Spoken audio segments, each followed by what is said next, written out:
Hi guys, welcome to tech talks with Rahul. और आज हम बात करेंगे एक फार्मास्यूटिकल कंपनी की, जो एक माइक्रो कैप कंपनी है। छोटी कंपनी है काफ़ी, लेकिन इसके फंडामेंटल्स जो है मुझे काफ़ी अच्छे लगे। एक कंसिस्टेंट ग्रोथ इसके अंदर नज़र आई, तो मैंने सोचा इसके ऊपर वीडियो बनाना चाहिए। लेकिन मैं पहले ही बता दूं, क्योंकि एक माइक्रो कैप कंपनी है तो वहाँ पे जो रिस्क होती है वो काफ़ी होती है। तो जो भी मेरी कोई रिकमेंडेशन नहीं है, आप जो है अपना एनालिसिस करके अच्छे से सोच समझ के ही इसके अंदर कोई भी पोजीशन लीजिएगा। तो चलिए बात करते हैं, स्टार्ट करते हैं। स्टार्ट करने से पहले अगर चैनल को सब्सक्राइब नहीं किया तो कर लीजिएगा। डेली बेसिस पे हम तकरीबन शाम को 7 बजे काम की बात, एक अच्छी अपॉर्चुनिटी की बात करते हैं। और बहुत सारे एनालिसिस मैंने जो है काफी पहले किए हैं। कल HFCL का किया था, उसके पहले बंसाली का, जेपी पावर, टाटा पावर, अमर राजा का किया है, टाटा स्टील, BSL का किया। तो अप्रोक्स 100+ वीडियोज आपको यहाँ पे मिल जाएंगे। तो आप चाहें तो यहाँ पे जाके एक्सप्लोर कर सकते हैं, ताकि कुछ ना कुछ आपको आपकी काम की चीज यहाँ पे मिल जाएगी। चलते हैं अब उस फार्मास्यूटिकल कंपनी के बारे में। तो उसका नाम है बफना फार्मास्यूटिकल लिमिटेड। और नाम बफना है, लेकिन इसके प्रमोटर कोई और ही हैं। वो सारी चीजें जो है नीचे शेयर होल्डिंग पैटर्न के अंदर देखेंगे। तो सबसे पहले इसका बिजनेस देखते हैं। बिजनेस के अंदर जैसा कि ये नॉर्मल जो सारी जो है फार्मास्यूटिकल्स कंपनी होती हैं, उसी तरीके की एक फार्मास्यूटिकल कंपनी है। एक माइक्रो कैप कंपनी है, लेकिन अच्छा खासा पोटेंशियल मुझे जो है इस लेवल पे नजर आता है। और सबसे इंपॉर्टेंट चीज जो मैंने इसके अंदर देखी है वो है इसकी कंसिस्टेंट ग्रोथ। एक अच्छी कंसिस्टेंट ग्रोथ है इसके अंदर। और शेयर होल्डिंग पैटर्न जो है वो भी इसके अंदर काफी अच्छा खासा है। तकरीबन 92% का शेयर होल्डिंग पैटर्न है। वो सारी बातें जो है डिटेल के अंदर करेंगे। तो ये इसके अंदर कुछ ज्यादा डिटेल में नहीं जाएंगे, और चलते हैं सीधा फंडामेंटल्स के अंदर। और यहाँ पर अगर प्रोडक्ट्स की बात करें तो यहाँ पे डोमेस्टिक के अंदर ये मेटनिक और कुछ अदर्स के अंदर प्रोडक्ट्स हैं। और एक्सपोर्ट भी कंपनी करती है, तो एक्सपोर्ट के रिलेटेड भी कुछ चीजें हैं इसके अंदर। तो लेकिन ओवरऑल एक मान के चलिए एक फार्मास्यूटिकल कंपनी है, और एक माइक्रो कैप कंपनी है ये बिजनेस के पॉइंट ऑफ व्यू से। अब चलते हैं इसके फंडामेंटल्स के अंदर। तो फंडामेंटल्स के अंदर अगर आप देखेंगे तो यहाँ पे जो है 386 करोड़ की कंपनी है सिर्फ और सिर्फ। उसके अलावा जो पी है वो 66 पे ट्रेड कर रहा है, मतलब काफी हाई वैल्यूएशन पे ये ट्रेड कर रहा है। आरओसी अच्छा खासा इसने मेंटेन किया हुआ है। 22.7% की आरओसी पे ये ट्रेड कर रहा है। 20 के ऊपर मैं प्रीफर करता हूं, लेकिन यहाँ पे काफी अच्छा नंबर जो है 22.7% है। प्रमोटर्स के पास में 92% की है यहाँ पे होल्डिंग है। सेबी की गाइडलाइन के हिसाब से 5% से ज्यादा प्रमोटर की होल्डिंग नहीं होनी चाहिए, लेकिन यहाँ पे ये 91.7% है। इसका मतलब आगे जाके इन्हें अपनी जो होल्डिंग है वो डाइल्यूट करनी पड़ेगी और 75% के नीचे आना पड़ेगा। प्लेस परसेंटेज की बात की जाए तो यहाँ पे शेयर भी इनके कुछ गिरवी हैं, प्लेस्ड हैं। और डेट जो है कंपनी के पास में ज्यादा कोई डेट नहीं है, फिर भी डेट कंपनी के ऊपर है। यहाँ पे डिविडेंड कंपनी नहीं देती है।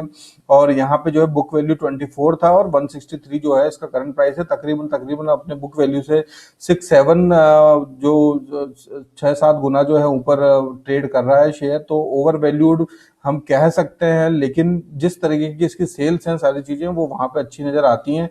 तो कोर्स फंडामेंटल के अंदर मैक्सिमम चीजें ठीक हैं, और मोर देन एवरेज मैं कहूंगा इसको। अब चलते हैं डायरेक्टली इसके जो है यहाँ पे एक प्रोज और कॉन देख लेते हैं। ऑलमोस्ट डेट फ्री कंपनी है, और एक्सपेक्टेड गुड क्वार्टर एक्सपेक्टेड है। यहाँ पे 20% की CAGR कंपनी निकाली है पिछले 5 सालों के अंदर। वो भी एक अच्छी बात नजर आती है। और यहाँ पे जो कॉन्स के अंदर मैंने बताया कि 7 टाइम्स पे बुक वैल्यू पे ये शेयर ट्रेड कर रहा है। एक इसका कौन है, इसका मतलब काफी ऊपर जाके जो है जो कंपनी का शेयर है वो ट्रेड कर रहा है यहाँ पे। और यहाँ पे जो रिटर्न और ROE जो है वो माइनस के अंदर है लास्ट 3 ईयर्स का। तो यहाँ पे जो है ये मिली जुली यहाँ पे प्रतिक्रिया मैं कहूंगा यहाँ पे है। पीयर कंपैरिजन के अंदर जो ये सारे जो पीयर कंपैरिजन कंपनीज हैं इसके अंदर, तो उसके अंदर कुछ ज्यादा देखने का कुछ है नहीं। अभी क्वार्टर रिजल्ट्स की बात करें यहाँ पे, तो ये एक बहुत इंपॉर्टेंट फैक्टर था मेरे लिए जब मैंने इसको पिक किया। वो इंपॉर्टेंट फैक्टर ये था कि अगर आप देखेंगे माइक्रो कैप कंपनीज जो होती हैं उसके अंदर जो है एक एक तरीके से जो वॉलेटिलिटी बहुत होती है, वो उसकी सेल्स कभी ज्यादा कभी कम, कभी ज्यादा कभी कम, इस तरीके से होती है। लेकिन यहाँ पे अच्छी बात ये है कि कंसिस्टेंटली इन्होंने जो है अच्छा खासा नंबर जनरेट कर रही है हर क्वार्टर के अंदर। ये एक बहुत अच्छी बात है कि इस तरीके की कंपनी में कंसिस्टेंट जो है सेल्स के नंबर जो है वो निकल के आ रहे हैं। तो बहुत बहुत कम कंपनीज में जो है ये चीज देखी जाती है, और ये सबसे इम्पोर्टेंट पॉइंट था मेरा यहाँ पे इसको कंसिडर करने का। और जिस तरीके से यहाँ पे जो है सेल्स में कंसिस्टेंसी है, उसी तरीके से इनके प्रॉफिटिंग जो ऑपरेटिंग प्रॉफिट्स हैं उसके अंदर भी कंसिस्टेंसी है, तकरीबन डबल होते जा रहे हैं। जो सितंबर 2020 क्वार्टर के बाद में दिसंबर में उसका डबल हुआ, और यहाँ पे जो मार्च 2021 के अंदर ऑलमोस्ट उसका जो है डबल हुआ। यहाँ पे ओपीएम भी कंपनी अच्छा खासा यहाँ मेंटेन कर रही है। अदर इनकम की बात की जाए वो भी यहाँ पे इंक्रीमेंट के अंदर है, और यहाँ पे अगर इंटरेस्ट के अंदर देखा जाए तो इंटरेस्ट कंपनी पे कर रही है, लेकिन कुछ ज्यादा इंटरेस्ट कंपनी के ऊपर नहीं पे कर रही है। इसका मतलब ज्यादा बोरोइंग कंपनी के ऊपर नहीं है। और यहाँ पे प्रॉफिट बिफोर टैक्स जो है वो अच्छा खासा नंबर जनरेट हुआ है। एक छोटी कंपनी के लिए ये प्रॉफिट काफी अच्छा होता है ये quarterly wise, no doubt. Net profit की बात की जाए तो वो भी अच्छा खासा इंक्रीमेंट हुआ है। तो क्वार्टरली रिजल्ट्स काफी अच्छे हैं इस स्टॉक के अंदर। वही सारी चीजें जो है हमें देखने को मिल रही हैं अब इस स्टॉक के अंदर। आज भी इसमें अपर सर्किट लगा था 10% का। उसके अलावा यहाँ पे सेल्स अगर आप देखेंगे तो अच्छा खासा नंबर जो है मार्च 2021 के अंदर इन्होंने जनरेट किया, नो डाउट। और पहले भी एक कंसिस्टेंट जो नंबर जो है कंपनी जनरेट कर रही है, और पहले जो उससे पहले काफी अच्छा परफॉर्म कर रही थी, उसके बाद में जो है तो डिक्लाइन हुआ। उसके बाद में वापस से एक अपसाइड के अंदर जो है कंपनी दिख रही है। ऑपरेटिंग प्रॉफिट की बात करें तो माइनस से चीजें प्लस में आई है, और अच्छा खासा नंबर यहाँ जनरेट हुआ है, वो एक अच्छी बात निकल के आती है 21 के अंदर। और जिस तरीके से आने वाले टाइम में भी सिचुएशंस रहने वाली है, तो जो जिस तरीके से ये वायरसेस वगैरह, कोविड वगैरह, ये सारी जो प्रॉब्लम चल रही है, तो उस हिसाब से आने वाले टाइम में भी जो है फार्मास्यूटिकल कंपनी जो है एक कंसिस्टेंटली ग्रो करेंगे, नो डाउट। अगर फंडामेंटल अच्छे हो तो इन माइक्रो कैप कंपनीज के लिए बहुत अच्छी अपॉर्चुनिटी होती है चीजों को ऊपर ले जाने के लिए। अदर इनकम की बात करें तो वो भी यहाँ माइनस से प्लस में आई है, और यहाँ पे जो है प्रॉफिट बिफोर टैक्स देखा जाए तो वो भी माइनस के अंदर प्रॉफिट थे पिछले 3 4 5 सालों से, जो कि प्लस के अंदर आए हैं। वो एक अपने आप में एक अच्छी बात है, क्योंकि जब माइनस से प्लस के अंदर चीजें आती हैं तो एक साइकोलॉजिकल भी बहुत सारी चीजों का इम्पैक्ट होता है, तो वो भी एक इसके अंदर फैक्टर है। नेट प्रॉफिट के अंदर भी सेम स्टोरी है, माइनस से प्लस के अंदर चीजें आई हैं, वो भी एक अच्छी बात निकल के आती है। बैलेंस शीट की बात करें यहाँ पे तो शेयर कैपिटल अच्छा खासा है। रिजर्व्स कंपनी के पास में माइनस के अंदर रिजर्व्स थे, और कंपनी ने 33 करोड़ के रिजर्व जो है अभी हुए हैं इस साल में, जो अपने आप में बताता है कि एक अच्छे अपमूव की तरफ जो है कंपनी है, नो डाउट। बोरोइंग की बात करें, बोरोइंग जो इनके ऊपर तकरीबन 100 करोड़ की बोरोइंग हुआ करती थी, रिड्यूस करते करते करते करते अभी ओनली फॉर 2 ढाई करोड़ की इनके पास में बोरोइंग है, जो कि बहुत कम बोरोइंग है। जिस तरीके से 350 करोड़ की कंपनी है, उस तरीके से 2.5 करोड़ की बोरोइंग कुछ भी नहीं होती है, राइट। लाइबिलिटी जो है इनकी 86.47 है, और एसेट्स भी इनके पास में इतने हैं, तो वो सारी चीजें भी यहाँ पे अच्छी हैं। इन्वेस्टमेंट कंपनी ने कुछ नहीं किया है हाल फिलहाल, और यहाँ पे फिक्स एसेट जो है वो भी अच्छे खासे इनके पास में है। कैश फ्लो की बात की जाए तो ये कैश फ्लो जो है वो यहाँ पे नेगेटिव के अंदर है, नो डाउट, लेकिन पिछले साल से यहाँ पे कंडीशंस बेटर हुई हैं। तो जैसा कि मैंने कहा था, एक रिस्की स्टॉक है, तो हम रिस्क के हिसाब से जो है स्टॉक को कंसीडर कर रहे हैं, और वही सारी चीजें होती हैं। अगर आप कंजर्वेटिव बायर हैं तो बिल्कुल भी मैं सजेस्ट नहीं करूंगा, लेकिन आप रिस्क ले सकते हैं, तो हम एक छोटे अमाउंट से हम जो है इसके अंदर काम कर सकते हैं। अगर यहाँ पे जो है ये यहाँ पे कैश फ्लो हो गया, उसके अलावा यहाँ पे आरओसी की बात करें तो देखिए माइनस के अंदर आरओसी हुआ करती थी, और 23% की आरओसी होना प्लस के अंदर, ये अपने आप में एक बहुत बड़ी बात होती है। शेयर होल्डिंग की पैटर्न की बात करें तो यहाँ पे अगर आप देखेंगे तो बाफना के नाम से कंपनी है, पहले बाफना के नाम से ये बाफना इनके प्रमोटर्स हुआ करते थे। उसके बाद में ये जो S R junior, S R J R, I don't know, S R junior और S R J R life sciences जो है, इन्होंने इसको एक्वायर किया, और एक्वायर करने के बाद में सितंबर 2020 के बाद में ये इनके प्रमोटर्स हुए। उसके बाद में इन्होंने भी अपनी थोड़ी बहुत होल्डिंग जो है यहाँ पे निकाली है, नो डाउट। नहीं, इन्होंने नहीं निकाली है, लेकिन कुछ प्रमोटर जो छोटे मोटे 1% से नीचे वाले भी बहुत से लोग हैं, उन्होंने अपनी निकाली है, तो इनकी कंसिस्टेंट होल्डिंग है यहाँ पे। वो एक अच्छी बात है कि यहाँ पे जो है कुछ कॉन्फिडेंस ये देता है कि यहाँ पे प्रमोटर्स जो हैं उनको अपना कंपनी के ऊपर जो है कुछ कॉन्फिडेंस है, अच्छा कॉन्फिडेंस है, इसलिए उन्होंने अपनी जो होल्डिंग्स हैं वो बरकरार रखी है। उसके अलावा जो बाफना जो फैमिली है उनके पास में भी कुछ होल्डिंग्स है यहाँ पे, जो कि कुछ ज्यादा होल्डिंग नहीं है, लेकिन यहाँ पे 1 से 2% की होल्डिंग उनके पास में है।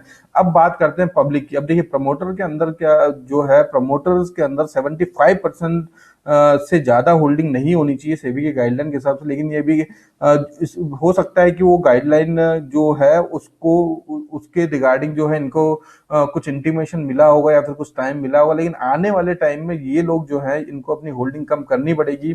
और जब भी प्रमोटर अपनी होल्डिंग कम करना चाहते हैं तो नो डाउट अगर कोई भी प्रमोटर होगा जिसको अपनी कोई प्रॉपर्टी, अपना कोई स्टॉक, स्टैक या फिर कुछ भी बेचना है, स्टॉक्स बेचना है, तो जाहिर सी बात है कि वो चाहेंगे कि ऊपर वाले लेवल पे उनको निकाले, ना कि नीचे वाले लेवल पे। तो वहां पे जो है हम लोगों के लिए अपॉर्चुनिटी मिलती है कि जब भी ऊपर वाले लेवल पे जाएं तो वहां पे हम भी वहां से निकल जाएं। और प्रमोटर के पास में सिर्फ और सिर्फ यहाँ पे जो है 8% की होल्डिंग है यहाँ पे, और 8% की होल्डिंग जो है वो कुछ नहीं होती है। अगर मैं इसको 10% भी मानूं तो 350 करोड़ की यहाँ पे कंपनी है। 350 करोड़ का 10% जो है 35 करोड़ होता है, और ऑलमोस्ट 30 करोड़ के करीबन जो है पब्लिक के पास में यहाँ पे होल्डिंग है। और 30 करोड़ की होल्डिंग जो है होना कुछ भी नहीं होता। 30 करोड़ का इन्वेस्टमेंट आने में 30 करोड़ को जो जो रुपए है 30 करोड़ कुछ भी नहीं होता। उसको ऊपर ले जाने के लिए, कंपनी के स्टॉक को ऊपर ले जाने के लिए 30 करोड़ कुछ भी नहीं होता है। और सारी चीजें जो है एक अच्छे तरीके से ऊपर जा सकती हैं अगर प्रमोटर चाहें तो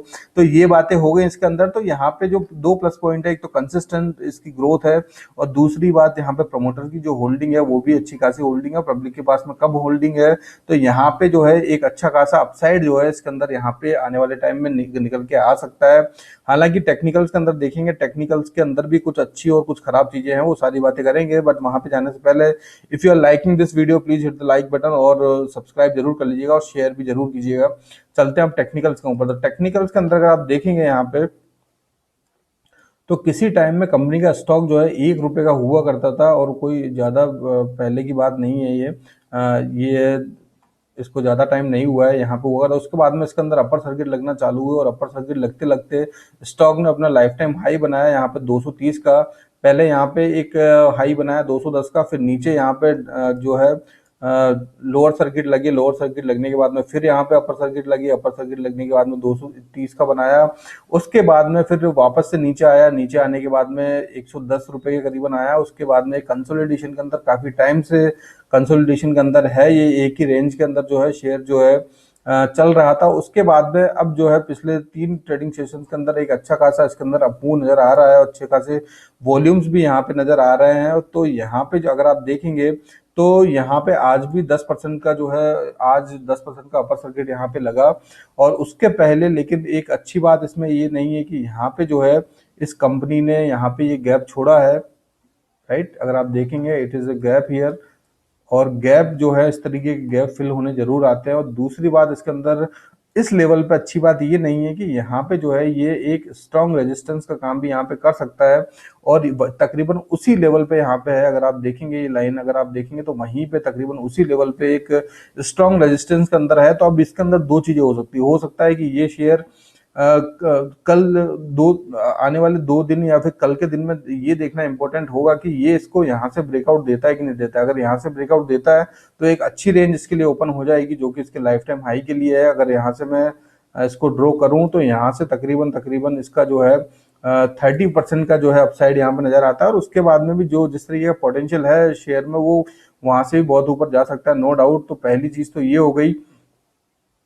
और अगर ये कल के सेशन में ब्रेकआउट नहीं देता है तो ब्रेकआउट नहीं देने पे ये वापस से कंसोलिडेशन के अंदर या फिर लोअर सर्किट्स में जा सकता है, और ये गैप को फिल कर सकता है, इस रेंज में वापस आ सकता है। तो इसीलिए मैं कह रहा हूं कि अगर आप नुकसान भी इसके अंदर ले सकते हैं 10-20% का, तो इसके अंदर जो है आप इसके अंदर इसको इसको कंसिडर कीजिएगा। अदरवाइज मैं बिल्कुल भी आपको सजेस्ट नहीं करूंगा कि इस तरीके के स्टॉक में काम करें। ये उनके लिए जो थोड़ा एग्रेसिवली काम करते हैं, और जो क्योंकि रिस्क रिवॉर्ड रेशियो भी वहाँ पे अच्छा रहता है। जब फंडामेंटल्स अच्छे हों इस तरह की कंपनी में तो थोड़ा सा जो है हम थोड़ी सी क्वांटिटी में जो है इस तरीके के स्टॉक के अंदर निवेश कर सकते हैं। लेकिन दोनों साइड के लिए रेडी रहिएगा, ये सबसे इंपॉर्टेंट बात है। तो दोनों साइड के लिए अगर आप रेडी हैं तभी इसके अंदर कोई पोजीशन बनाइएगा, अदरवाइज इसके अंदर कोई भी पोजीशन बनाने की यहाँ पे बिल्कुल जरूरत नहीं है। क्योंकि और यहाँ पे जो आरएसआई है वो भी यहाँ पे काफी जो है ऊपर जा चुका है अभी। तो हो सकता है कंसोलिडेशन दिखे, और मुझे लगता है कि कल थोड़ा एक इसको रेजिस्टेंस जो है ये यहाँ पे एक अच्छा रेजिस्टेंस है, थोड़ा सा ये नीचे भी आ सकता है, लोअर सर्किट भी इसके अंदर लग सकते हैं। और अगर ये यहाँ से ऊपर निकलता है तो एक अच्छा टाइम होगा इसके अंदर पोजीशन बनाने का। और मैं भी आज वेट कर रहा था, लेकिन इसने ये रेजिस्टेंस ब्रेक नहीं किया, तो मैंने भी इसके अंदर जो है कोई पोजीशन अभी नहीं बनाई है। मैं कल देखूंगा कि कल किस तरीके से ये बिहेव करता है, और अगर ये इस रेंज से निकलता है तभी मैं इसके अंदर पोजीशन बनाऊंगा। अदरवाइज मैं क्लियर कर देता हूँ, मैंने कोई पोजीशन इसमें नहीं बनाई है।